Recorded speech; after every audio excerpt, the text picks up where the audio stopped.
नमस्कार, रोखोकवर आपलं स्वागत. मी डॉक्टर उदय निरगुडकर. करून करून भागले आणि देव पूजेला लागले, म्हणजे सगळी कर्म केल्यानंतर माणसं देवाच्या भजनी लागतात. तसंच काहीचं राष्ट्रवादीचं झालंय की काय, असा प्रश्न मला पडतोय. दुष्काळाच्या प्रश्नावरून राष्ट्रवादीनं जेलभरो आंदोलन सुरू केलंय. हल्ली प्रत्येक गोष्टीत राजकारण करण्यातच आम्हाला धन्यता वाटू लागले. मग आम्ही सत्ताधारी असो अथवा विरोधक, दहीहंडी असो नाहीतर गणेशोत्सव किंवा मांसबंदी असो किंवा दुष्काळ, राजकारण एके राजकारण. एकीकडे अख्खा मराठवाडा उन्हानं भाजून निघतोय. पाण्याच्या एकेका थेंबासाठी तडफडत असताना राजकारण मात्र अगदी घडा भरून ओसंडून वाहतंय.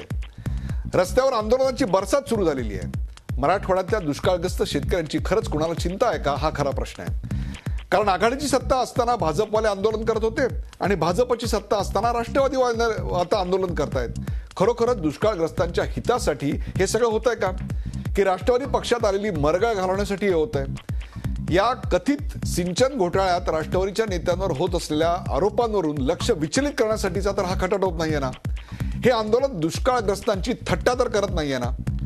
जनतेला आंदोलन नकोय, तर दुष्काळावर कायमस्वरूपी तोडगा हवाय. पण सरकार आणि विरोधी पक्ष हा तोडगा शोधणार आहेत का? राष्ट्रवादी काँग्रेसला दुष्काळग्रस्तांसाठी आंदोलन करण्याचा खरोखरच नैतिक अधिकार आहे का? सरकारला दुष्काळ खरोखरच गांभीर्यानं सोडवायचा आहे का?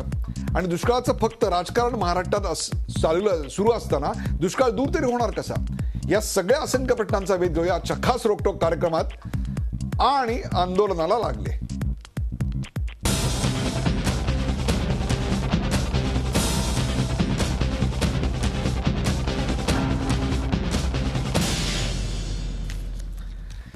आणि आंदोलनाला लागले या कार्यक्रमात सुरुवातीला पाहूया या विषयावरचा एक खास रिपोर्ट. दुष्काळाचं विघ्न कोसळलंय, पावसानं दडी मारली आहे.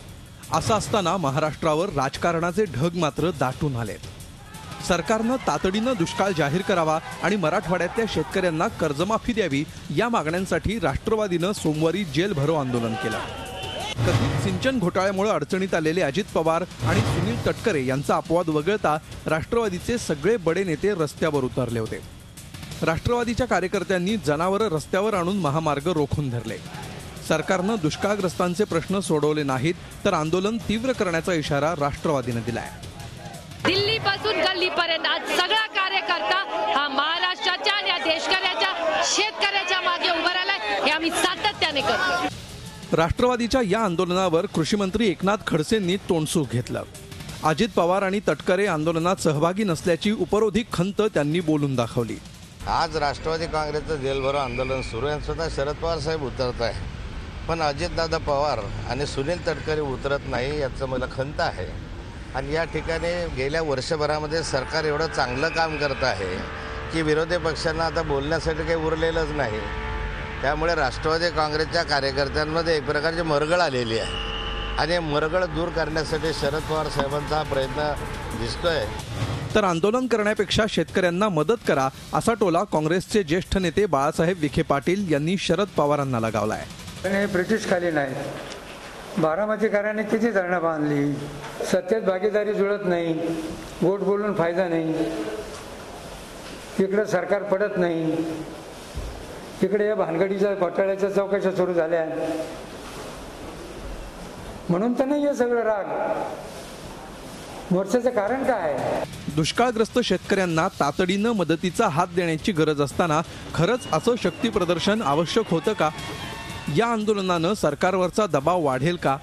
आणि वर्षानुवर्ष सिंचन खातं सांभाळणाऱ्या राष्ट्रवादीला खरंच आता आंदोलनाचा नैतिक अधिकार आहे का? या प्रश्नांची उत्तरं जेलभरो करणाऱ्यांना द्यावी लागणार आहे. Bureau report, Zee Media. आणि आंदोलनाला लागले या विषयावरचा खास रिपोर्ट आपण पाहिला आणि त्याविषयी चर्चा करण्यासाठी आपण आमंत्रित केलेलं आहे. आपल्यासोबत आहेत काँग्रेसचे प्रवक्ते सचिन सावंत. सचिन सावंत आमच्या स्टुडिओमध्ये आहेत. सचिन सावंत, आपलं स्वागत. आपल्याबरोबर आहेत भारतीय जनता पक्षाचे आमदार प्रशांत बमजी, आपलं या कार्यक्रमात स्वागत. ज्येष्ठ पत्रकार संजीव उन्हाळे मराठवाड्याचा विशेषतः या संपूर्ण दुष्काळाचा अत्यंत जाणकारीनं बारकाईनं गेले 3 दशकांचा इतिहास जणू ज्यांच्या तोंडपाटे असे संजीव उन्हाळे आपल्या बरोबर आहेत. आणि राष्ट्रवादी काँग्रेसची बाजू मांडण्यासाठी त्यांचे राष्ट्रीय प्रवक्ते नवाब मलिक हे देखील आपल्या बरोबर आहेत. आपण सुरुवातीला पाहूया आजच्या ह्या कार्यक्रमातला पहिल्या भागातला पहिला प्रश्न काय आहे? राष्ट्रवादी काँग्रेसला दुष्काळग्रस्तांसाठी आंदोलन करण्याचा अधिकार आहे का? राष्ट्रवादी काँग्रेसला दुष्काळग्रस्तांसाठी आंदोलन करण्याचा अधिकार आहे का? आपण थेट जाऊया नवाब मलिक यांच्याकडे. नवाब मलिक, गेले 15 वर्ष जलसंपदा असेल, अर्थमंत्री असेल किंवा कृषी मंत्रालय असेल, या संदर्भातली सर्व खाती ज्या पक्षाकडे होती त्या पक्षाला आज एका वर्षात हे सगळं दुष्काळाचं खापर भारतीय जनता पक्षावर फोडायचं आहे.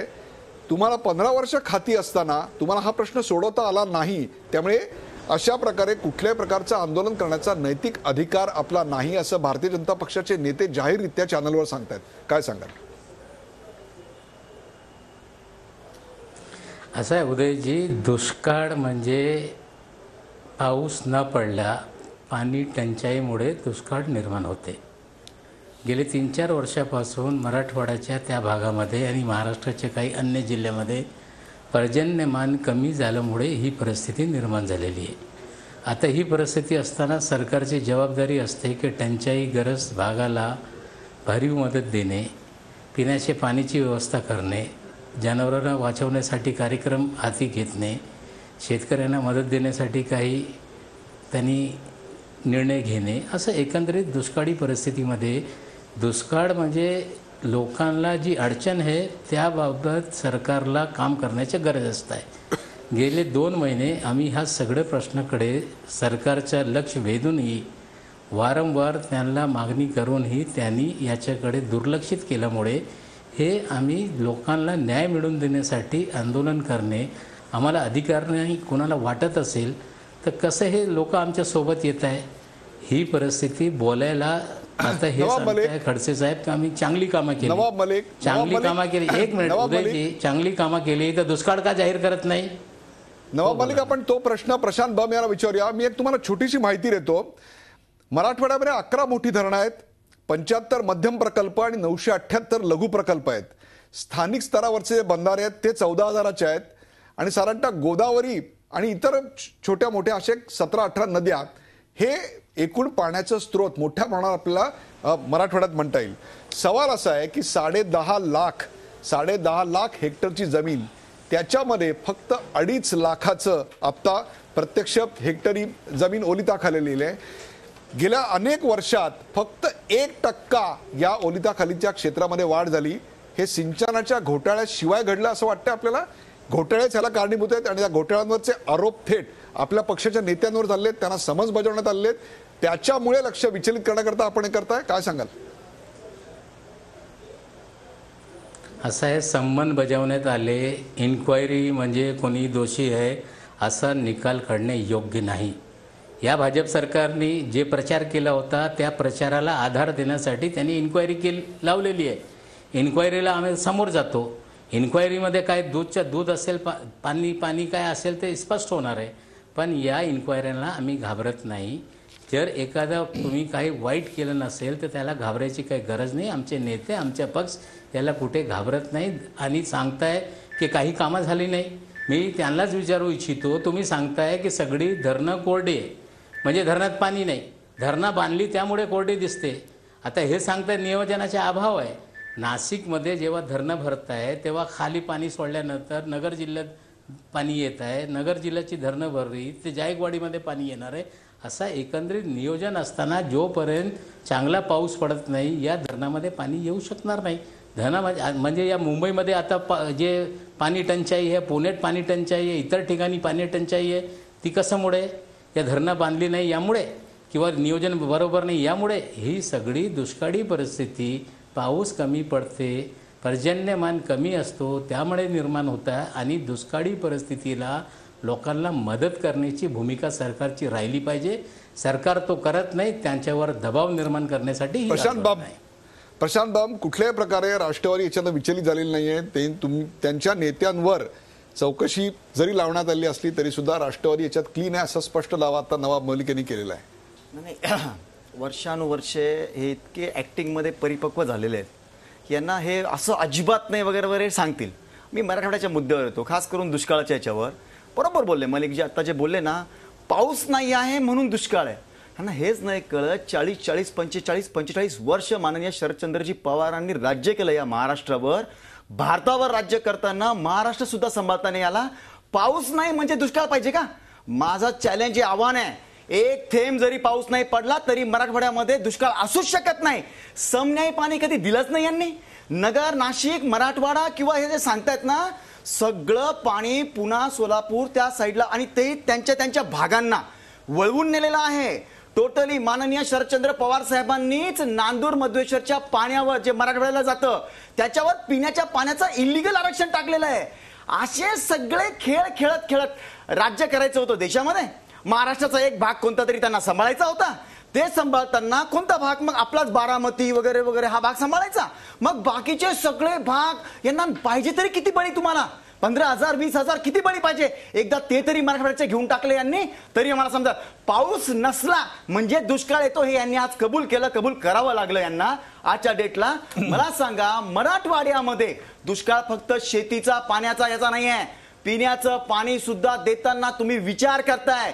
आज 72% पाणी उरतो भागामध्ये, यांच्याच भागामध्ये सगळ्या जिथे माननीय पवार साहेब वगैरे राहतात ना त्या भागाला. आणि या 3% पाणी फक्त मराठवाड्याला आहे. का नाही दिलं तुम्ही समन्यायी पाण्याचं वाटप? 40 वर्ष झाले कायदा बनलेला आहे, MWRR आहे, रूल्स फ्रेम झाले होते. रूल्स फ्रेम हो अथवा न हो, कायद्याचं पालन करणं हे राज्यकर्त्यांचं काम आहे. तरी सुद्धा पिण्याचं, आणि पुन्हा सांगतो पिण्याचं सांगतात ते, सिंचनाला समन्यायी पाण्याचं वाटप राज्यकर्त्यांनी दिलं पाहिजे, हे तुमचं काम आहे.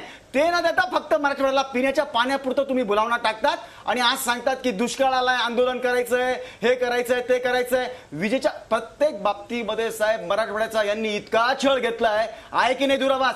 आज मराठवाड्यामध्ये प्राथमिक शिक्षणामध्ये 80% ड्रॉपआउट रेट आहे. 80%. त्यांच्याकडे 20% सुद्धा नाहीये. आज मराठवाड्यामध्ये आरोग्याची वाताहत 50,000 खाटांमध्ये मराठवाड्याच्या पेक्षा तिकडे 3 पटीने जास्त खाटा दिल्या जातात आरोग्याच्या बाबतीमध्ये. आज प्राथमिक शिक्षणामध्ये शिक्षकांना शिक्षकाची मुलं जिल्हा परिषदमध्ये टाकायची हिंमत नाहीये. हा दुष्काळ ओढवण्याची वेगळी कारणं आहेत.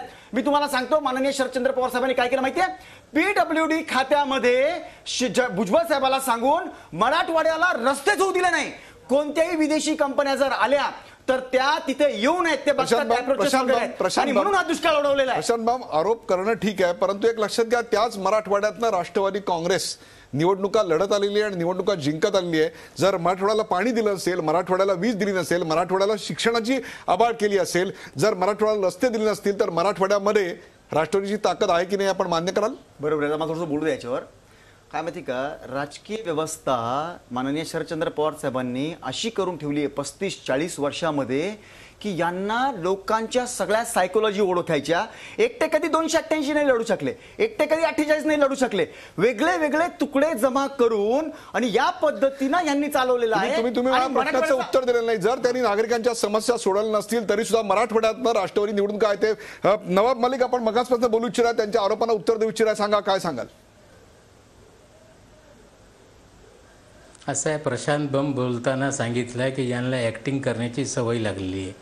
1.5 वर्षापूर्वी हे बम कसं नाचत होते, कुठल्या दालनात कुठल्या पद्धतीने लोटांगण करत होते हे मला माहीत आहे, सगळ्या जनतेला माहीत आहे. तुम्ही ज्या पद्धतीने बम बोलताय, तुम्ही सांगताय बारामतीमध्ये सगळं दिला. तुमचे खडसे साहेब म्हणताय बारामतीच्या दुष्काळ हे राज्य सरकार म्हणजे पवारसाहेब दूर करू शकले नाही.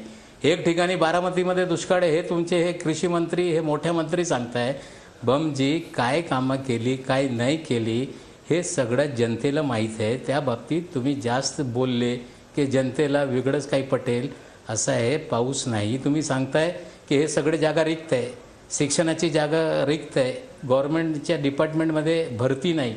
मी बोलतो 1 वर्ष झाले ना, तुमचा पक्ष आहे, तुम्ही भरती करून सगळे जागा भरून टाका ना. तुम्हाला कोणी थांबवलंय? मलिक, हे फार छान आहे. 15 वर्ष आपण जे केलं, 15 वर्ष जे आपण केलं ते 1 वर्ष त्यांनी करावं अशी अपेक्षा आहे. मी तुमच्याकडे येतो नंतर. आपल्याबरोबर सचिन सावंत आहेत. सचिन सावंत, काय सॉलिड रचना आता राजकारणाची बघा केलेलं आहे. हे सगळे खोटे बोलून नुसता लोकांची दिशाभूल करतात. सत्तारूढ पक्षामध्ये मध्ये 2 भाग आहेत. एक भारतीय जनता पक्ष आणि दुसरा शिवसेना आहे. शिवसेना म्हणतात दुष्काळ जाहीर करा, पण भाजप दुष्काळ जाहीर करत नाही. आज काँग्रेस आणि एनसीपी सुद्धा आम्हाला विरोधात दिसत आहेत एकमेकांच्या. एनसीपी आज रस्त्यावरून उतरून आंदोलन करत आहे, परंतु काँग्रेस मात्र थंड आहे. काँग्रेस या त्यांच्याबरोबर कंधे से कंधा मिला के आम्हाला दिसत नाही. काँग्रेसची भूमिका काय आहे नेमकी? एक लक्षात घेतलं पाहिजे मगापासून. त्यामुळे तुम्ही जो प्रश्न विचारला होता मगाशी की कोणाला अधिकार आहे की नाही, निश्चितपणे लोकशाहीने दिलेला अधिकार आहे. प्रत्येकाने आंदोलन केले पाहिजेत आणि ह्या मुद्द्यावरती निश्चितपणे आम्ही एकमतात तर निश्चित आहोत की या सरकारमध्ये खऱ्या अर्थानं कार्यक्षमता नाही, खऱ्या अर्थानं संवेदनशीलता नाही. लोकांच्या आत्महत्या वाढत चालल्यात, शेतकऱ्यांच्या उपाययोजनांना बोंब आहे. आमचे आंदोलन देखील चालत. एक लक्षात घेतलं पाहिजे की त्यांच्या पक्षाची भूमिका आहे, त्यांनी जे काही आंदोलन केलेलं असावं. आमच्या पक्षाची भूमिका ती पहिल्यापासूनच आहे आणि पहिल्यापासूनच आम्ही आंदोलन त्या ठिकाणी करतोय. प्रत्येक जिल्ह्यात वाईज आम्ही आंदोलनं केली. आमचे सगळे नेते त्या ठिकाणी रस्त्यावर उतरले होते.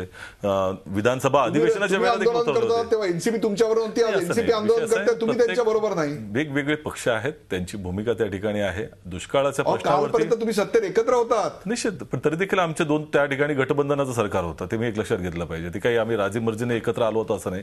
जनतेने जे मॅन्डेट दिलं त्याच्या हिशोबानं आमचा दृष्टिकोन होता की जातीयवादी पक्षांना त्या ठिकाणी दूर ठेवा. विषय असा आहे की ह्या सरकारच्या विरोधामध्ये निश्चितपणे कोणीही आंदोलन केलं तरी आज त्याची गरज आहे. याचं कारण असं की हे सरकारने कान बंद करून ठेवलेले आहेत.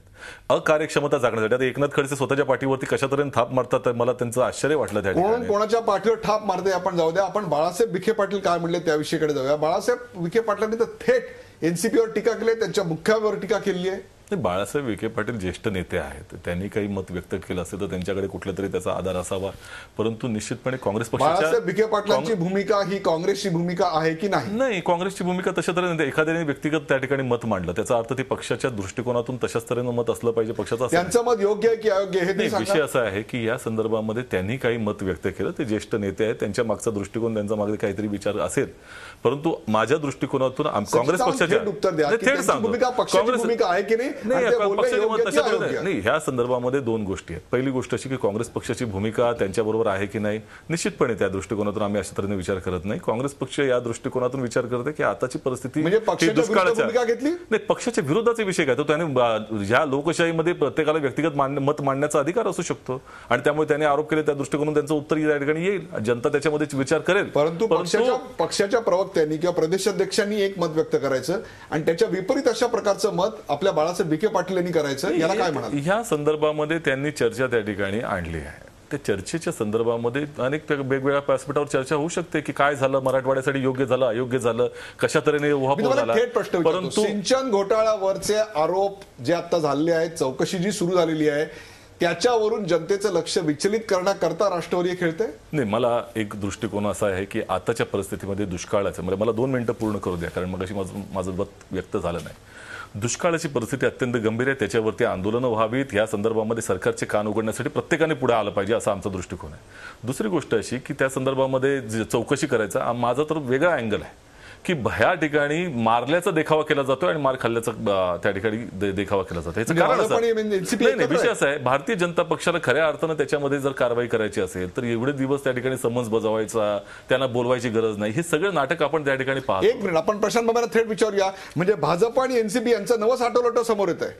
बघा, कोणतीही कार्यवाही करताना जेव्हा अगोदरचं हे काय करायचे, एक दुसऱ्यांचे साठवलोटे ऍक्शन क्विक घ्यायची, नंतर ताबडतोब बेल वगैरे होणार. आम्ही इतकं परफेक्ट कार्यक्रम करतो आहे, बेल सुद्धा भेटू देणार नाही साहेब. जेव्हा जेलमध्ये आजचं जे जेल भरो आहे ना, आजची एक मिनिट मी तुमच्यामध्ये नाही बोललेलो. हे बघा, हे जे जेल भरो यांचं चालेल ना, आज जे सगळीकडे चालेल ना, आम्ही सिस्टमॅटिक एक गोष्टीची पूर्ण त्याच्यामधली तपासणी, नॅचरल जस्टिस, नैसर्गिक न्यायाप्रमाणे त्यांना बोलण्याची संधी जर नाही दिलं तर तुम्ही काय सांगणार की अचानक आले आणि सूड उगवला. बिलकुल असं करायचं नाहीये. आणि जे काही कायदेशीर असेल ते आम्ही करणार, सोडण्याचा बिलकुल विषय नाही. आता ताबडतोब तुम्हाला वाटलं काय झालं, भारतीय जनता पक्षासारखा दुटोंदी, दुटप्पी आणि मगाशी काहीतरी त्यांनी ऍक्टिंगची सांगितलं. खऱ्या अर्थानं जे यथा राजा तथा प्रजा चालले, पूर्ण कार्यकर्ता मंडळ कशा तऱ्हेने ऍक्टिंग करते, दाखवते. माननीय मुख्यमंत्री कशा तऱ्हेने ऍक्टिंग करतात हे आम्ही पाहिलं. भ्रष्टाचाराच्या बद्दल संवेदना, आमचा तो बाब्या आणि दुसऱ्याचं तर कार्ट, अशा तऱ्हेच्या भूमिकेतनं पाहता येत नसते. जर खऱ्या अर्थानं प्रामाणिकपणा असेल तर चिक्की घोटाळा असेल किंवा त्या ठिकाणी आताच्या परिस्थितीमध्ये जलशिवार योजनेमधला भयंकर मोठा घोटाळा त्या ठिकाणी समोर आले नसताना. परंतु या सगळ्याला विरोध करण्याकरता सचिनजी तुम्ही आणि नवाब मलिक एकत्रितता का जनतेसमोर या संदर्भात आम्ही केलं ना विरोध. ज्या तऱ्हेनं विधिमंडळामध्ये आम्ही जी मागणी केली कर्जमाफीची, दोन्ही पक्ष एकच त्या भूमिकेवर होते ना. केली का सरकारनं? आजच्या परिस्थितीमध्ये जे उपाययोजना केल्या जातात दुष्काळाच्या परिस्थितीमध्ये, त्याच्या संदर्भामध्ये जी अनभिज्ञता सगळ्या महाराष्ट्र जनतेला आहे, विरोधी पक्षाची चर्चा करायचा प्रयत्न केला का सरकारनं? एकंदरच लोकशाही मार्गानं सरकार चालत नाहीये हे ठिकाणी दिसतंय. स्वतःचे अकार्यक्षमता झाकण्यासाठी आता हे सगळे जे काही खडसे करतात, खडसेंचे विधान होतात, प्रश्न आपण संजीव उन्हाळे, नवाब मलिक, मी येतो तुमच्याकडे. संजीव उन्हाळे, पहिली गोष्ट म्हणजे राष्ट्रवादीत आलेली मरगळ घालवण्याकरता, त्यांच्या नेत्यांवर होणारे आरोप दूर करण्याकरता अशा प्रकारचे आंदोलनाचा कार्यक्रम एनसीपी राबवतोय का? एनसीपीच्या आंदोलनात काँग्रेस का सहभागी नाही? काँग्रेसचे एक ज्येष्ठ नेते बाळासाहेब विखे पाटील त्यांच्यावर टीका करतायत. भाजपची एक भूमिका आहे तर दुष्काळ जाहीर करावा म्हणून सत्तेमध्ये असणारेच, पार्टनर असणारेच शिवसेना आग्रही आहेत, परंतु भाजप ते मान्य करत नाहीये. नेमकं महाराष्ट्रात दुष्काळाच्या नावावर काय चाललंय? असं की असं म्हटलं जातं की शेळी जाते जीवानिशी आणि खाणार म्हणतो वातट. त्याप्रमाणे ही मराठवाड्यातली जनता या ठिकाणी पाण्याने तडफडते आहे.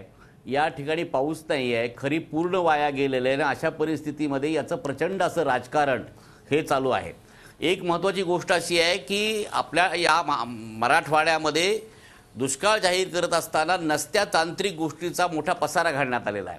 खरं म्हणजे या 4 वर्षापासूनचा दुष्काळ या ठिकाणी केवळ साधा पिण्याच्या पाण्याचा नाही तर कृषीविषयक, पर्यावरणविषयक दुष्काळ असताना दुष्काळ जाहीर करण्यामध्ये फार तांत्रिक गोष्टीत अडकायची गरज नव्हती, पण सत्ताधारी पक्ष त्यात अडकलेला आहे. आणि दुसऱ्या बाजूला राष्ट्रवादीने जे आंदोलन छेडलेलं आहे, हे आंदोलन हे एका अर्थाने निव्वळ राजकारण आहे.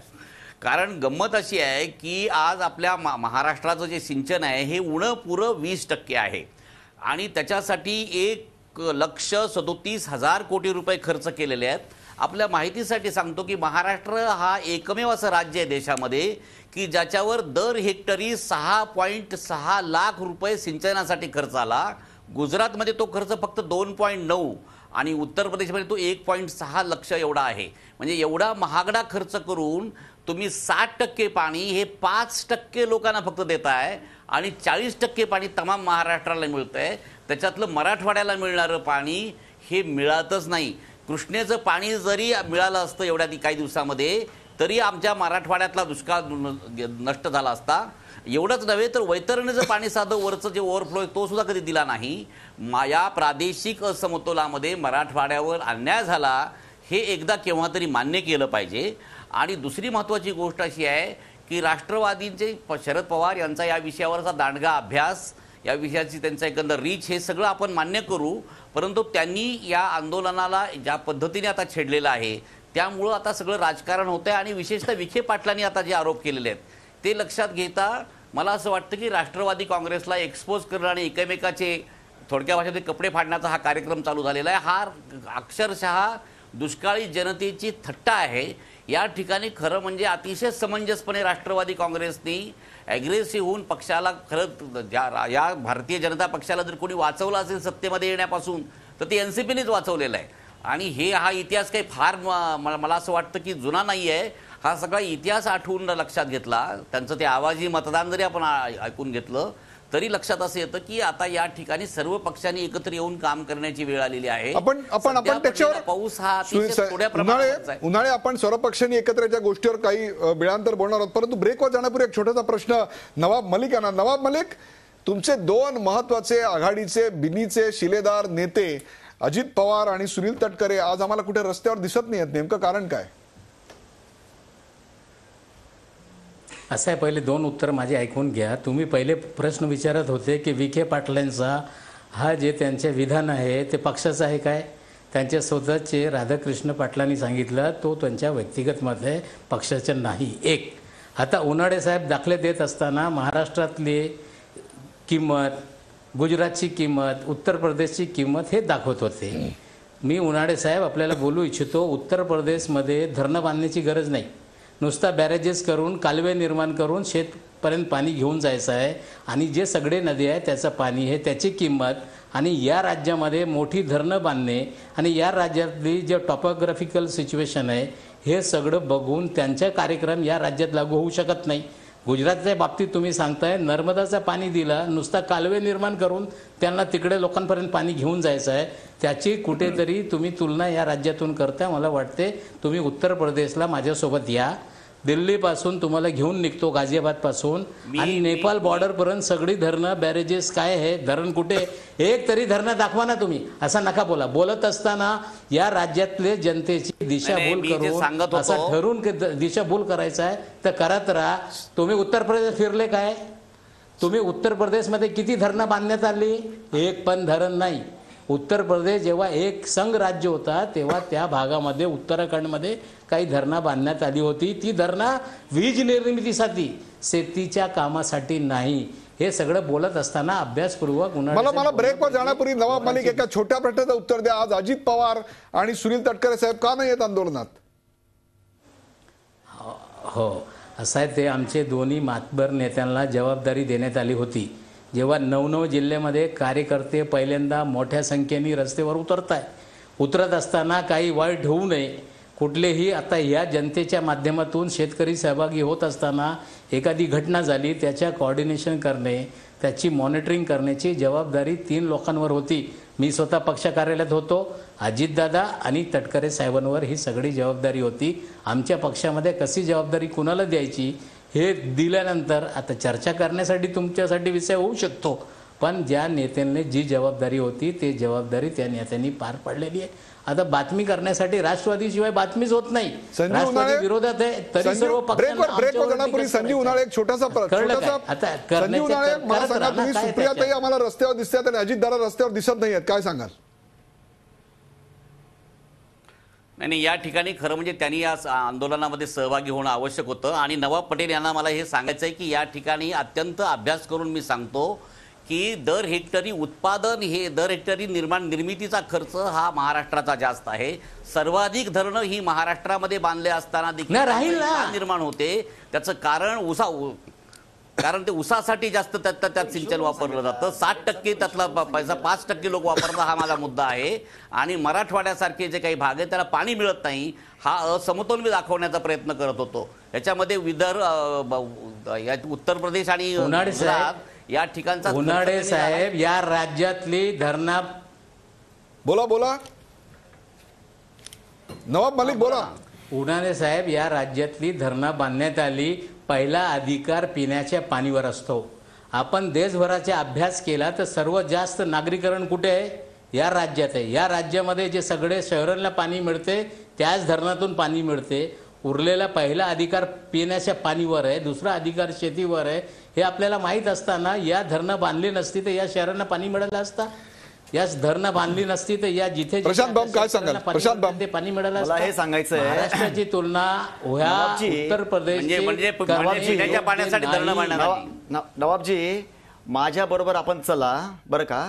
आपण जी धरणं बांधली आणि पैसे उचलली ना, माझी चॅलेंज आहे तुम्ही आणि माननीय पवार साहेब एकदा या 30 धरणं तुम्हाला अशी दाखवतो कोट्यवधी रुपये वापरून घेतले आणि तुम्हीच सांगायचं की हो हे धरण बांधलेलं आहे म्हणून, इथे सिमेंट आहे म्हणून किंवा इथे कॅनॉल्स आहेत म्हणून. 30 धरणं दाखवतो साहेब आम्ही तुम्हाला. 30 धरणं कोट्यवधी रुपये खाऊन घेतलेले आहेत. खरं म्हणजे आता जनतेचा उद्रेक होऊ नये ऍक्च्युअल मध्ये मी तुम्हाला आव्हान देतो मी तुम्हाला. मराठवाड्यात तुम्ही जे सांगितलं ना लोटांगण वगैरे मागच्या पण माझ्या विधानसभेमध्ये बघून घ्या. मी वाचा फोडलेली आहे, समन्यायी पाण्याची वाचा मी महाराष्ट्रात फोडलेली आहे. तुमच्यामध्ये बोललेलो नाही. नंबर 1 राज्याचं काय काम असतं? माननीय शरदचंद्र पवार साहेबांनी हे करायला पाहिजे होतं.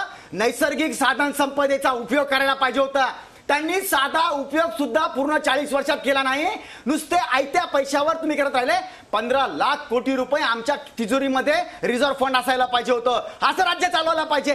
4-4 लाख कोटीचं कर्ज करून ठेवलं. आज द्यायला पैसे तिजोरीमध्ये नसताना अशी अवस्था तुम्ही करून ठेवली आणि आम्हाला सांगतात साहेब हजारो कोटी. माझं तुम्हाला आव्हान आहे, तुम्ही या खरे बोलता तुम्ही या मराठवाड्यातले मी तुम्हाला धरणं दाखवतो, कॅनल दाखवतो. पैसे हजारो कोटी वापरलेले आहेत आणि त्या ठिकाणी धरणांची कामं झालेली नाही आहेत आणि म्हणून हा दुष्काळ येऊ लागला. पडलेलं पाणी सुद्धा आम्ही अडवू शकत नाही अशी मराठवाड्याची अवस्था तुम्ही करून टाकली आणि म्हणून हा सगळा ओवापोह चालू आहे पूर्ण मराठवाड्यामध्ये. सर्व पॅनलिस्टना विनंती करतो एक ब्रेकची वेळ झाली. ब्रेकमध्ये पाणी पिऊन घेऊन थंड आवाजावर पण चर्चा करूया. कुठे जाऊ नका, पाहत राहा झी 24 तास आणि आंदोलनाला लागले.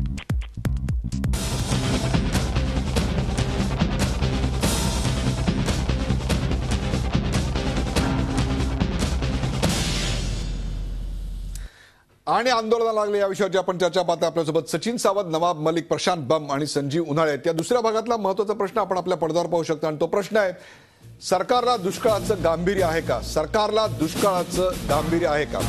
प्रशांत बम, माझ्यासमोर काही आकडेवारी आहे. मगाशी जशी मी आकडेवारी नवाब मलिक यांना दाखवली तशी तुम्हाला आकडेवारी दाखवतो. 1 जानेवारी 2015 तुमची सत्ता होती ते 11/9/2015 म्हणजे अगदी परवापर्यंत. औरंगाबाद 86 आत्महत्या, जालना 45, परभणी 46, हिंगोली 27, नांदेड 126, बीड 191, लातूर 66, उस्मानाबाद 107. यातील 441 शेतकऱ्यांना आतापर्यंत काय मदतीचं वाटप झालं होतं म्हणून त्यांनी आत्महत्या केल्या. तुमच्याच पक्षातले, तुमच्याच सत्तेतले भागीदार असणारे शिवसेना पक्ष सातत्यानं दुष्काळाची मागणी करतोय.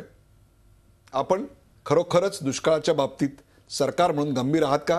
चारा छावण्या किंवा दुष्काळाची रोजगार हमी योजनेची कामं काय करतंय आपलं सरकार?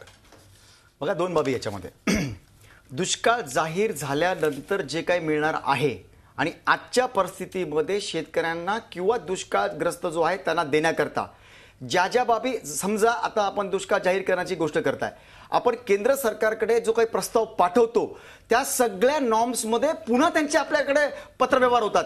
म्हणून सगळ्या गोष्टी आपल्या इत्तंभूत गेल्या पाहिजे, त्याच्यानंतरच दुष्काळ जाहीर झाला पाहिजे. नंबर 1. नंबर 2, दुष्काळ जाहीर झाला नसला तरी सुद्धा मागील 35 वर्षाचे, मी तुम्हाला आकड्यावर, या सगळ्या आत्महत्यांना तुम्ही जबाबदार नाही असं कशावर म्हणायचं? तुम्ही दुष्काळ जाहीर करत नाही, त्यामुळे दिवसेंदिवस प्रशांत बंबा आत्महत्या वाढत चालल्या आहेत. डॉक्टर साहेब, 45-50 वर्षापासून एखादा देश चालत आलेला आहे, जी सतत प्रक्रिया जी बघा, आत्महत्या अजिबात एक सुद्धा आत्महत्या कुणालाही चटका लावून देणारी आहे. या बाबतीमध्ये कुणाचंच काही म्हणणं नाहीये.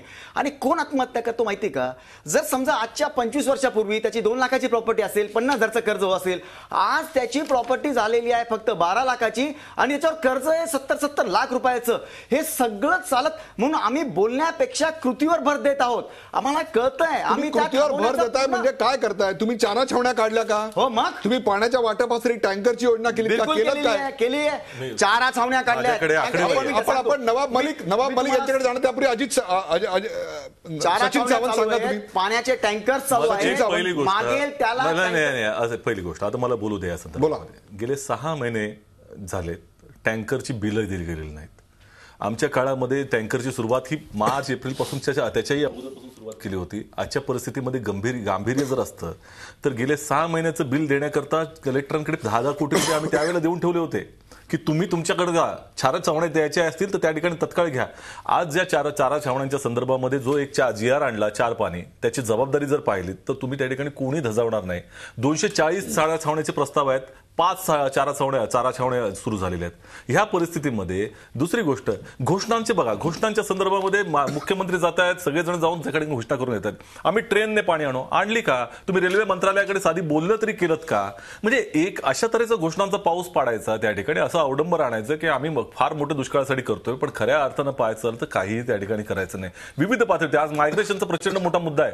तुम्हाला गेल्या वर्षी नव्या मुंबईमध्ये म्हणजे उदाहरण देऊन सांगतो की जे मायग्रेटेड शेतकरी त्या ठिकाणी आले होते, ज्या ह्याच्या संदर्भात दुष्काळाच्या भागातनं, त्या ठिकाणी त्यांना टेम्पररी आम्ही ही देण्याचा, आपला राशन कार्ड देण्याचा पृथ्वीराज चव्हाण स्वतः त्या ठिकाणी गेले. आता त्या ठिकाणी आज तुम्ही जाऊन पहा नव्या मुंबईला, तिथे येऊन बसलेले आहेत. शासनाची कुठल्याही तरी प्रकारची संवेदनशीलता हे सरकार दाखवत पूर्णपणे या ठिकाणी असंवेदनशील आहे. नवाब मलिक काय सांगाल? नवाब मलिक,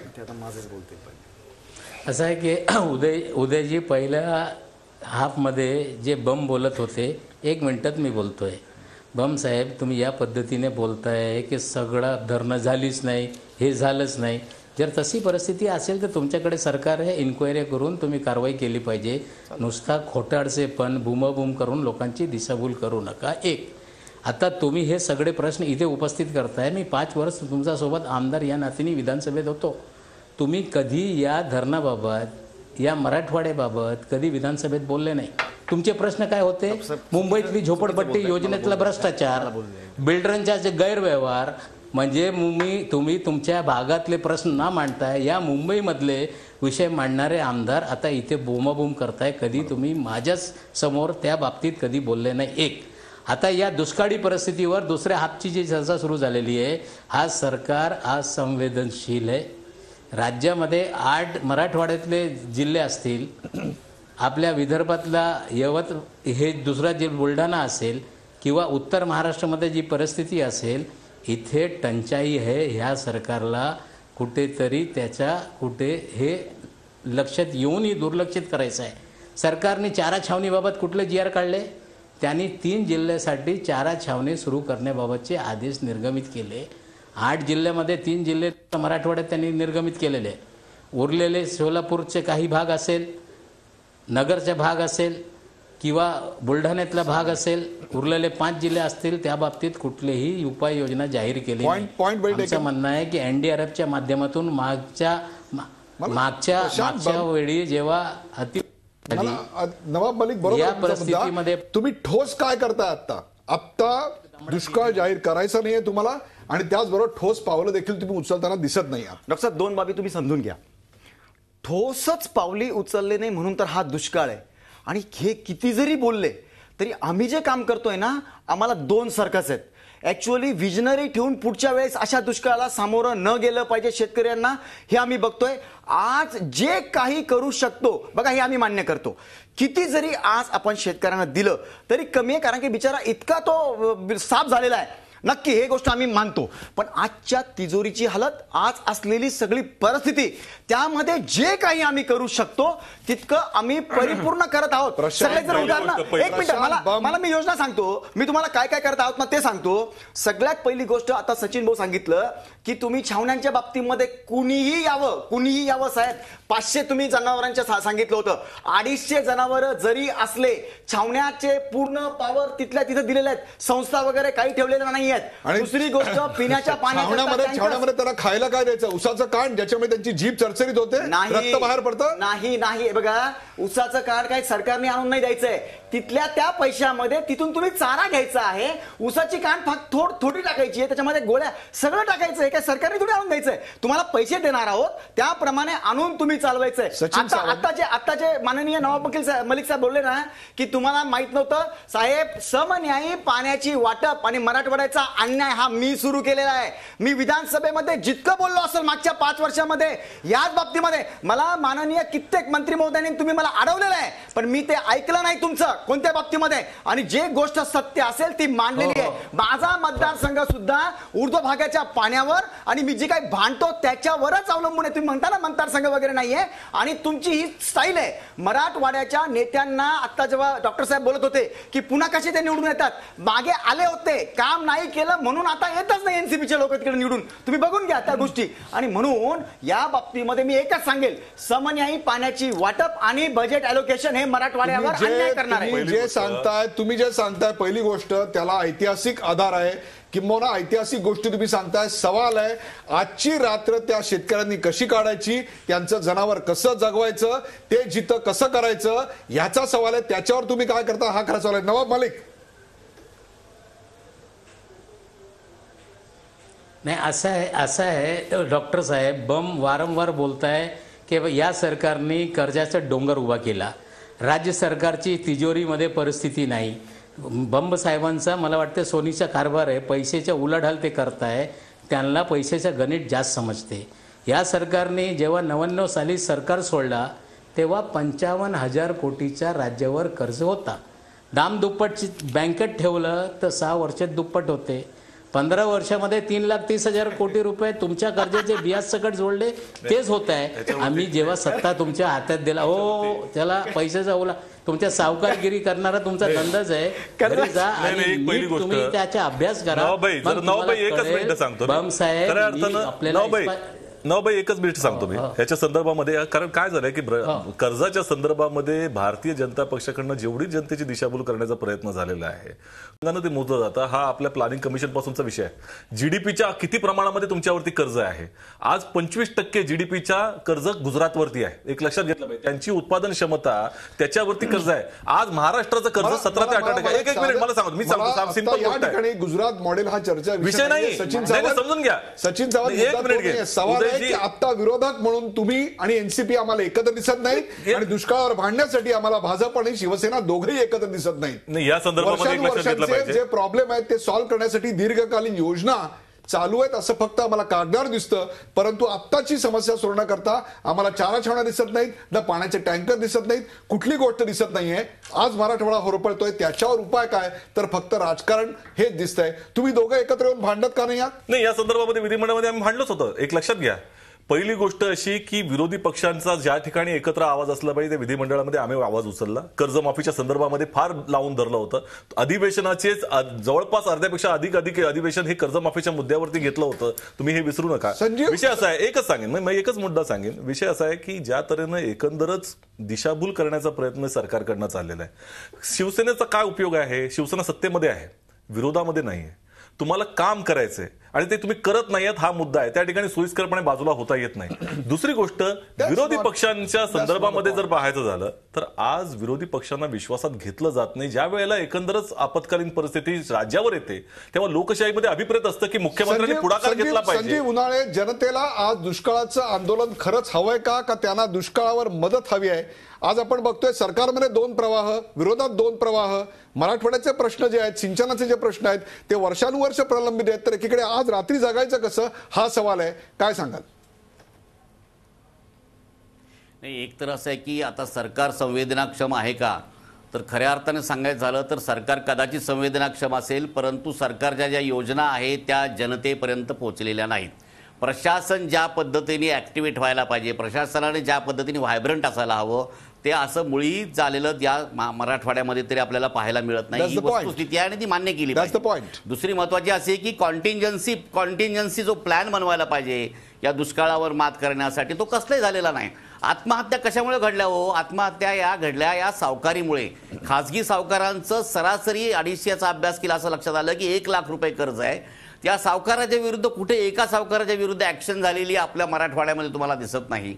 आणि या उपाययोजना करण्यासाठी मी तुम्हाला थांबवतोय अशा करतात की याच सावकारांना कोपरापासून ढोपरापर्यंत सोलायची भाषा झाली होती. तिथपासून आतापर्यंत सावकारांवर कोणतीही कारवाई झालेली नाही. म्हणजे कुठलंही सरकार आलं तरी खासगी सावकार जसे शेअर आहेत तसेच शेअर राहतात मराठवाड्यात. बरोबर आहे? बरोबर, अगदी बरोबर. हो, अगदी बरोबर आहे. नवाब मलिक, या प्रश्नावरचं राजकारण दूर करून दुष्काळावर आत्ता आपत्कालीन एक व्यवस्था आणि त्यापेक्षा दूरगामी व्यवस्था करण्याकरता आपलं विरोधक म्हणून नेमकं काय रोल असणार आहे? नाही बघा, आम्ही गेली 2 महिने सरकारला माहिती देतो की ही परिस्थिती आहे, ही उपाययोजना सरकारने केली पाहिजे. 2009 साली कर्जमाफी झाल्यानंतर शेतकऱ्यांच्या 7/12 कोरा झाला होता. नंतरच्या 5 वर्षामध्ये 4 वर्ष सातत्य दुष्काळ असताना शेतकरी कर्जबाजारी झालेला पहिला कर्जमाफीची घोषणा केली पाहिजे. 1. आता हे खरीपाची पिकं मिळाली नाही, आता रब्बीची पेरणीसाठी या शेतकऱ्यांकडे पैसे नाही, त्यांना मदत आर्थिक दिली पाहिजे. पिण्याच्या पाण्याची व्यवस्था केली पाहिजे. सगळे या दुष्काळी भागातले जनावरं वाचवण्यासाठी आपण उपाययोजना केली पाहिजे. हे सगळी माहिती आम्ही सरकारला मागण्या वारंवार स्वतः भेटून पवार साहेबांना पण केलेलं आहे. आता तुम्ही सांगताय की ह्या आंदोलनं करून हे काय होऊ शकते? लोकशाहीमध्ये सत्ता तुमच्याकडे असेल तर निर्णय घेण्याचा अधिकार असतो. निर्णय घेऊन लोकांना दिलासा तुम्ही देऊ शकताय. जेव्हा विरोधक असताय, सत्ताधारींवर दबाव निर्माण करून त्यांना निर्णय घेण्यासाठी बाध्य करणे ही आमची जबाबदारी आहे. ते आम्ही पार पाडतो आणि या सरकारला जोपर्यंत त्यांच्यावर दबाव निर्माण होणार नाही हा सरकार जागे होणार नाही. कारण हा शेतकऱ्यांचं भलं करणारा पक्ष नाही. भारतीय जनता आपण या पक्षावरची, आपण या सरकारवरची टीका, या सरकारवरची टीका नवाब मलिक केली आहे. कार्यक्रमाचा शेवट करताना जाऊया संजीव उन्हाळे यांच्याकडे. संजीव उन्हाळे, महाराष्ट्राला दुष्काळ काही नवा नाही आणि ज्या मराठवाड्यातनं आपण येतात त्या मराठवाड्याला देखील हा दुष्काळ नवा नाही. दुष्काळ हा जेवढा निसर्ग निर्मित आहे त्याहीपेक्षा तो अधिक मानव निर्मित आहे. आपण आत्ताची आपत्कालीन परिस्थिती सुधारणा करता, त्यातनं शेतकऱ्यांना दिलासा मिळण्याकरता काय 3 सूचना कराल?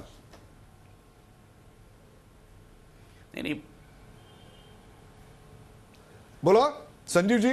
पहिली महत्वाची गोष्ट अशी की हा जो विषय आहे मराठवाड्याचा दुष्काळ, ह्याच्यामध्ये राजकारण ज्या पद्धतीने ज्या टोकाला चाललंय हे राजकारण ताबडतोबीने थांबलं पाहिजे. आणि त्यांनी या सगळ्यांच्या कल्याणासाठी काय करता येईल याचा मार्ग केला पाहिजे. दुसरं असं आहे की अगोदर पश्चिम महाराष्ट्रासाठी सगळं कल्याण झालं, आता विदर्भाच्या कल्याणाचे वेगवेगळे कार्यक्रम हाती घेतलेले आहेत. या मराठवाड्याला मागास भाग म्हणून जो न्याय द्यायला पाहिजे सिंचनामध्ये, तो सिंचनाला न्याय देण्यासाठीचं एक इनिशिएटिव्ह या ठिकाणी घेतलं पाहिजे. याचा अर्थ मोठे मोठे डॅम बांधा असा आग्रह नाही, पण सिंचनाचं पाणी हे शेतापर्यंत पोहोचलं पाहिजे ह्याच्यासाठी लक्ष दिलं पाहिजे. आणि तिसरी महत्त्वाची गोष्ट अशी की इथली सगळी जमीन ही कोरडवाहू असल्यामुळं कोरडवाहू शेतीसाठी काय करता येईल, या ठिकाणी जलसंधारण कसं करता येईल हे पाहिलं पाहिजे. आणि या ठिकाणी ज्याप्रमाणे आत्महत्या घडतात, या ठिकाणी शिवसेनेने एक चांगला उभारी कार्यक्रम जाहीर केला आहे. त्या पद्धतीने आत्महत्या ज्या दिवसेंदिवस घडतात त्या रोखण्यासाठी तातडीने उपाययोजना करणं गरजेचं आहे, कारण ही आत्महत्याची संख्या थांबत नाही. इतकं विदारक चित्र आहे, हे विदारक चित्र कसल्याही परिस्थितीत थांबणं गरजेचं आहे. ऍब्सोल्युटली. प्रेक्षको, महाराष्ट्राला दुष्काळ काही नवा नाही. याआधी देखील आपण भीषण दुष्काळाचे चटके सहन केले. 1972चा दुष्काळ ज्यांनी पाहिला त्याच्या कटू आठवणी आजही महाराष्ट्रात आपण ऐकतो. पण तो निसर्गनिर्मित दुष्काळ होता. आता ज्या दुष्काळाला आपण तोंड द्यायला लागतोय तो खरोखरच फक्त निसर्गनिर्मित आहे का त्यात मानवनिर्मित आहे, हा देखील सवाल आहे. म्हणजे निसर्गाचा कोप तर एकीकडे आहेच, पण संभाव्य धोका माहीत असताना देखील वेळीच उपाययोजना आखल्या असत्या तर कदाचित त्याची तीव्रता एवढी जाणवली असती का? एवढ्या घनघोर आपत्तीच्या काळातही आपले नेते राजकारण करण्यात धन्यता मानतायत. बिचारा जनतेला दुष्काळाची झळ बसते आहे आणि यांचा मात्र राजकारणाचा खेळ इथं सुरू झालेला आपण पाहिलाय. ही सगळी आंदोलनं पाहताना, ही सगळी एकमेकांवरची आरडाओरडी पाहताना मला त्या घडाभर पाहण्यासाठी वणवण फिरणाऱ्या पायाचा, ज्यांच्या पायाला ठणका लागतोय फिरण्यानी, त्यांच्या पायाचा ठणका ह्या चर्चा ऐकून वाढणारे का कमी होणार आहे? एक वेळ भेगाळलेली जमीन परवडली हो, पण हे भेगाळलेलं राजकारण मराठवाड्यानं आणखीन किती काळ सहन करायचं? सत्तेवर कुणी आलं तरी मराठवाड्याचे प्रश्न वर्षानुवर्ष सुटत नाहीत. हेच यंदाच्या दुष्काळानं पुन्हा एकदा अधोरेखित केलं. प्रेक्षको, हाच दुष्काळ दूर करण्याची ज्याची आता गरज संजीव उन्हाळे यांनी केलेली आहे, त्यात एक माध्यम म्हणून आमची काही जबाबदारी आहे. केवळ असे चर्चेचे कार्यक्रम न करता जनसहभागानं याच्यावर काय उत्तर आम्ही शोधलंय. या कार्यक्रमाचा शेवट करताना सर्वांना धन्यवाद देताना पहा झी 24 तासनी त्याच्यावर काय उत्तर शोधलंय. दुष्काळाच्या दुष्टचक्रात होरपळला शेतकरी, कर्जाच्या ओझ्याखाली दबला शेतकरी. चला अन्नदात्याला जगवूया, दुष्काळग्रस्त कुटुंबाला दत्तक घेऊया. मदतीसाठी आमचा पत्ता झी 24 तास, बी विंग, 4था मजला, मधु इंडस्ट्रियल इस्टेट, पांडुरंग बुतकर मार्ग, वरळी, मुंबई 13. दूरध्वनी क्रमांक 022 2482 7821. दुष्काळग्रस्तांच्या मदतीसाठी झी मीडियाचा अभिनव उपक्रम. दुष्काळावर मात, कुटुंबांना साथ.